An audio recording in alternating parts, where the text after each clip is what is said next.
Escrow and costs. We're going to hear a lot about escrow and costs. When we hear the word escrow in the real estate world, it's kind of been like thrown around TV in a really weird way. But escrow doesn't mean the same thing that the general public, right, understands. What does the general public think escrow means? I'm buying a house, it's in escrow. What does that even mean? Right? They think it's like they're in a deal, in a contract, or it's absolutely going to close. And that's because pretty much every state outside of New York actually goes into escrow, meaning they have a ratified closing date and you close and you better bring the money or you're losing your down payment. In New York, the word escrow is a little different. The word escrow in an attorney's law office is very simply a holding account. The word escrow means holding account. Attorneys sign their license to this account and they basically state, I'm an attorney, this account is made to hold my client's money and I can't touch it. And the only person who can touch it is the parties involved in the transaction. And the only way that that money can move or get out is with the agreement of all the parties involved. So that's having money in escrow with an attorney. But what is escrow and cost in a mortgage deal? Because when we talk about holding money in escrow, we understand that as realtors.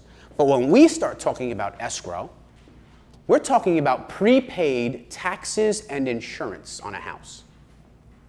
When someone buys a home in the state of New York, you are always paying ahead of time for your taxes and your insurance.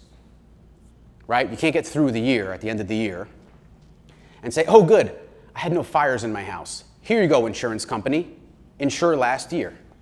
Doesn't make sense, right? You have to pay in January so that all through the year, God forbid, something happens in your house, you have an insurance account. And that money is held in escrow. The difference and the key thing that I want you to understand is that many realtors will say, oh my God, that mortgage person has such high costs. The problem with the cost bucket for us mortgage lenders is we're kind of like the don't shoot the messenger.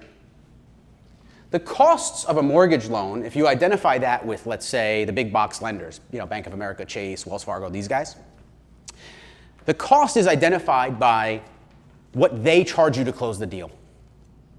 And what they don't do is they do not include in that detail your escrow account. So when Chase and Wells Fargo pitch your client, they say, our costs are $8,000 to close this loan. That might be true. And ours might also be very close to that number. But what isn't close to that number is that if someone's buying a house in Nassau County and the taxes are $18,000, the first half of the year needs to be picked up plus the entire year of insurance. So we're $8,000 to close the deal, but another $11,000 in escrow money. So they're going to say, oh my God, the closing cost is $22,000. That's crazy. And you're going to say, no, half of that, or more than half, is escrows, which is not costs at all. It's your money held aside to pay your taxes and your insurance. And you could prove that it's not hard costs, that very simply, if they sold the house the day after they bought it, they'd get that money back because they don't have a year of taxes and a year of insurance to pay. So it's not actually costs, it's just their money held aside. But we want to understand when our customer says, oh my God, why, Barbara, did you send me to someone who has $20,000 in costs? You need to be able to say, let's break that down a little bit.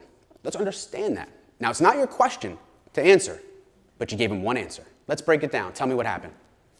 Well, I see all of this, all of that.